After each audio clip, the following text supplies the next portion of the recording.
ఇంటికి రావడం లేదు. అది చూసుకొని ఎక్కడున్నారో ఏం చేస్తున్నారు, ఎవరితోటి ఆ ఫ్రెండ్స్ ఎలా ఉంటారో అది చూసుకొని అది లేదు మీద కట్టడానికి అది ఇల్లులు పైన కూడా కట్టుకోవడానికి పర్మిషన్స్ ఇవ్వాలంటే అది మన మన మన ఎండిఓ సార్ పర్మిషన్.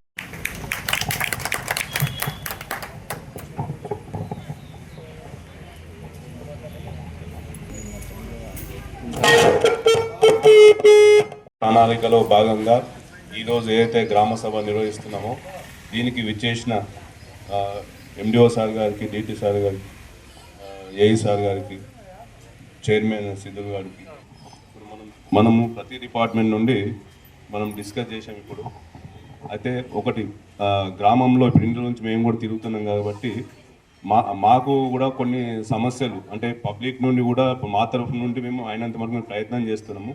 మీ తరఫు నుండి కూడా కొన్ని మీరు గుర్తుపెట్టుకోవాలి. ఏంది ఇప్పుడు చెత్తబండి విషయం వెళ్ళింది. చెత్తబండి ఇంతకుముందు ఎంత కరెక్ట్గా వస్తుందో తెలియదు, కానీ ఇప్పుడు ప్రతిరోజు ప్రతి సందు తిరగాల. ఎవరికైనా రాకపోతే కూడా ఇన్ఫర్మేషన్ ఇవ్వమని చెప్పేసి మేము ప్రతి ఒక్కరికి చెప్తున్నాము.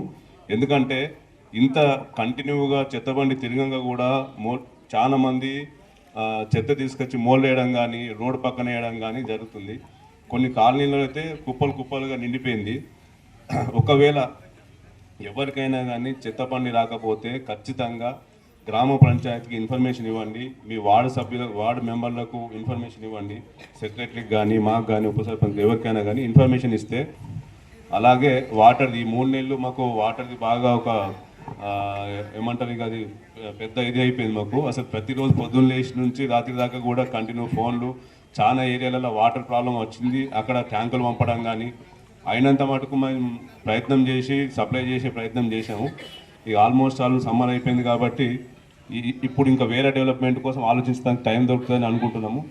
మీ దగ్గర కూడా సమస్యలు ఉంటే మేము ఏం చేస్తున్నామంటే ఇక్కడ గ్రామ పంచాయతీలో మేము సర్పంచ్ కోసం 10 సార్లు తిరిగినాము, లేకపోతే వార్డు మెంబర్ చెప్పినాము, ఇంకా సెక్రటరీ చెప్పినాము అని కాకుండా ఇక్కడ గ్రామ పంచాయతీలో ఒక బుక్ పెట్టినాం, కంప్లైంట్ బుక్.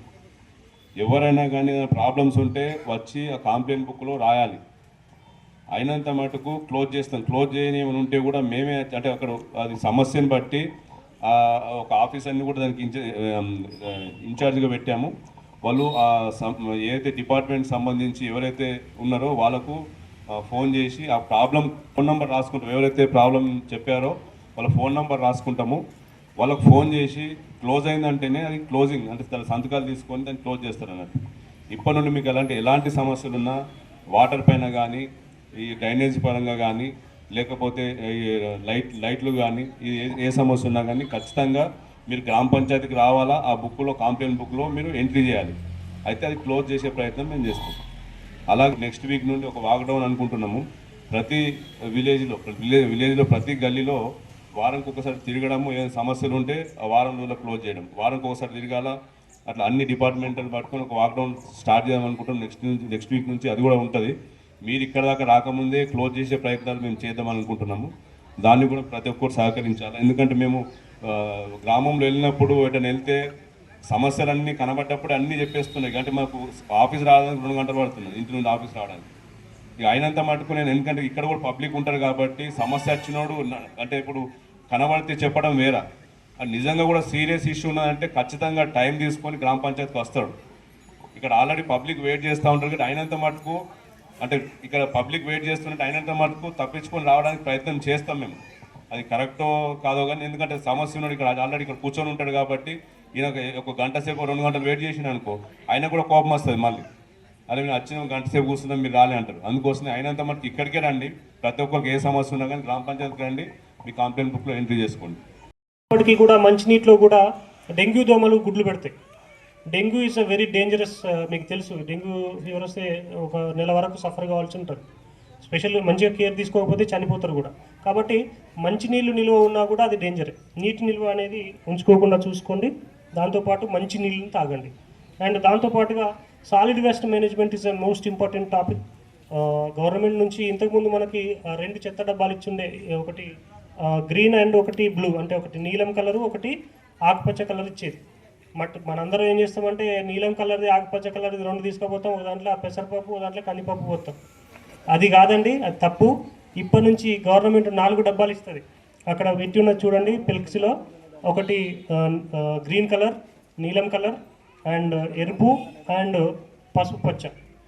దేంట్లో ఏ చెత్త వేయాలనేది మీకు వాట్సాప్ గ్రూప్లలో మళ్ళీ మేము సర్క్యులేట్ చేస్తాం. ఆల్రెడీ మా సెక్రటరీ గారు దాని గురించి వివరించడం జరిగింది.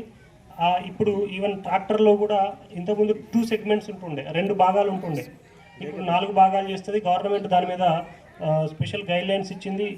రీసెంట్గా సుప్రీంకోర్టు కూడా గైడ్లైన్స్ ఇచ్చింది. సాలిడ్ వేస్ట్ మేనేజ్మెంట్ రూల్స్ గురించి స్పెషల్గా ఒక తీర్పు ఇచ్చింది. దాన్ని మనం మీకు స్పెషల్గా మళ్ళీ ప్రతిరోజు మీడియా ద్వారా కూడా తెలుస్తూనే ఉంటుంది.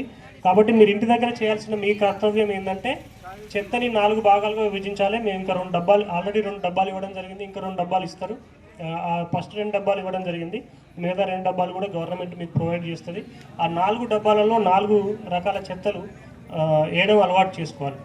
ఇప్పుడు మనమే ఒకవేళ గ్రామ పంచాయతీ సిబ్బంది అని అనుకుంటే చెత్తని సెగ్రిగేట్ చేయడం ఎంత టఫ్. మన ఇంట్లో చెత్తకే మనం చిరాకు పడతాం. అట్లాంటిది ఆ చెత్తను మొత్తం సెగ్రిగేట్ చేయాలి, సపరేట్ చేయాలంటే చాలా కష్టంతో కూడుకున్నాం. అదే మనం ఇంట్లో ఏ చెత్తను ఆ చెత్త డబ్బాలో వేసుకొని అది వాళ్ళ గ్రామ పంచాయతీ సిబ్బందికి ఇస్తే మనం చాలా మంచి మేలు చేసిన వాళ్ళ అవుతాం. ప్రకృతికి కావచ్చు, మన సొసైటీకి కావచ్చు, మన విలేజ్కి కావచ్చు. సో ఇదొకటి. దాని తర్వాత జల సంరక్షణ, మన సంరక్షణ, ఇదొకటి అంశం. జల సంరక్షణ, నీళ్ళు ఉంటేనే మనం బతుకుతాం, మన అందరికీ తెలుసు. కాబట్టి మనం నీళ్లు బాగా ఉండాలంటే ఏం చేయాలా, మనకు ఇంకుడు గుంతలు తవ్వించుకోవడం. అందుకే మనం ఏం చేసినాం, ఈజీఎస్లో 100 రోజుల పనిలో భాగంగా మన చెరువులో పూడిక తీయడం, ఇంకా మిగతా పంట కాలువలను శుభ్రం చేసుకోవడం, ఇట్లాంటివి చేస్తున్నాం. దాంతోపాటుగా చెట్లు నాటడం. ఇప్పుడు ఈ వర్షాలు స్టార్ట్ కాగానే చెట్లను నాటాలా. కొందరు ఏం చేస్తున్నారంటే చెట్లను విచక్షణ రహితంగా కొట్టేస్తున్నారు. ఒక చెట్టు పెరగాలంటే ఇయర్లు పడుతుంది, సంవత్సరాలు పడుతుందండి. ఆ సంవత్సరాలు పట్టే చెట్టుని మనం అడ్డొచ్చింది కదా అని ఇష్టం ఉన్నట్టు నరకొద్దండి. అది కొంచెం మీరందరూ దయచేసి గమనించండి. చెట్లను కొంచెం రక్షించుకుందాం. స్టేటస్లు పెట్టుకోవడం, వాట్సాప్ గ్రూపులలో స్ప్రెడ్ చేయడం, ఇవన్నీ ఇట్లా మనం ఫార్వర్డ్ కొట్టేసి వచ్చేస్తారు 2 నిమిషాల పని. బట్ ఆ న్యూస్ ఎంతవరకు నిజం అనేది తెలుసుకోవాలండి. ప్రస్తుతానికి గవర్నమెంట్ నుంచి మనకు పెన్షన్లకు సంబంధించి ఏ ఇన్స్ట్రక్షన్ రాలేదు. ఏదైనా మండలంలో అప్లికేషన్స్ తీసుకుంటున్నారు అంటే అది అవగాహన రాహిత్యం. అంటే వాళ్ళ ఇష్టం తీసుకోవచ్చు, గవర్నమెంట్ తీసుకోమన్నది, కానీ వాళ్ళ నుంచి ఎవరిని సెలెక్ట్ చేయదు. సెలెక్ట్ చేయడానికి పూర్తి గైడ్లైన్స్ లేవు. ఎందుకంటే ఆన్లైన్లో తీసుకోవాలన్నా, మీ సేవలో అప్లై చేయాలన్నా, లేకపోతే ఏ పెన్షన్ ఇవ్వాలి, వికలాంగులకు ఎన్ని ఇవ్వాలా, లేదంటే వృద్ధాప్య పెన్షన్లు ఇవ్వాలన్నా, ఏది ఇంతవరకు అయితే కొత్త పెన్షన్లు తీసుకో అని ప్రత్యేకమైన ఆర్డర్స్ ఏమీ రాలేదు. కొన్ని మండలాల్లో తీసుకుంటూ ఉండొచ్చు, అది వాళ్ళ ఇష్టం. అంటే లోకల్ ఎంపీడీఓ తీసుకోమంటే తీసుకుంటారు, కానీ గవర్నమెంట్ నుంచి మనకి ప్రత్యేకమైన ఆర్డర్స్ ఏమీ రాలేదు. సో మన మండలంలో నేను ప్రస్తుతానికైతే తీసుకోవద్దని నేను స్పెషల్గా చెప్పలే, తీసుకోమని కూడా నేను స్పెషల్గా చెప్పలే. ఏం చేస్తున్నారంటే తీసుకోమని అన్నారని వచ్చేస్తున్నారు అందరూ. సరే వస్తే మీరు ఇస్తే తీసుకుంటాం. బట్ ఇప్పుడు నేను ఇవాళ అప్లికేషన్ తీసుకున్నా, ఫర్ ఎగ్జాంపుల్ పేపర్ మీద రాసి ఇచ్చినట్లు తీసుకున్నా. రేపు గవర్నమెంట్ మీ సేవలో పోయి చేసుకో అంటుంది. అన్నప్పుడు ఒక పెద్ద మనిషి నాకు ఇచ్చిపోయాడు. ఆయనకు తెలియదు, నేను అనుకుంటా కానీ నేను ఆల్రెడీ పెన్షన్ అప్లై చేసినా అని ఆయన అనుకుంటాడు. ఆయన పోయి మీ సేవలో అప్లై చేసుకోడు.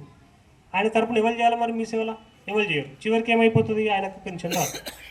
అంటే గైడ్లైన్స్ వస్తే సర్పంచ్ గారి ద్వారా, మిగతా మా డిపార్ట్మెంట్ల ద్వారా మేము మీ అందరికీ చేరవేస్తాం. పెన్షన్లు వస్తే మీ అందరికీ వాట్సాప్ గ్రూప్లలో కావచ్చు, మీడియా మిత్రుల ద్వారా. నాకు అర్థమైంది. అయితే గవర్నమెంట్ ఏమైందంటే పెన్షన్లు ఇద్దామని ప్రతిపాదన ఉంది, ఇస్తుంది కూడా, కానీ గైడ్లైన్స్ ఇప్పటివరకు అయితే రాలేదు. యాజ్ ఆఫ్ నో ఇప్పుడైతే గవర్నమెంట్ ఇక అది గైడ్లైన్స్ రాలేదు అంటున్నా. అదే చెప్తున్నా, గైడ్లైన్స్ పర్ఫెక్ట్గా రాలేదు. అట్లా వస్తే మేము మీకు తెలియజేస్తాం, అప్లికేషన్స్ తీసుకుంటాం.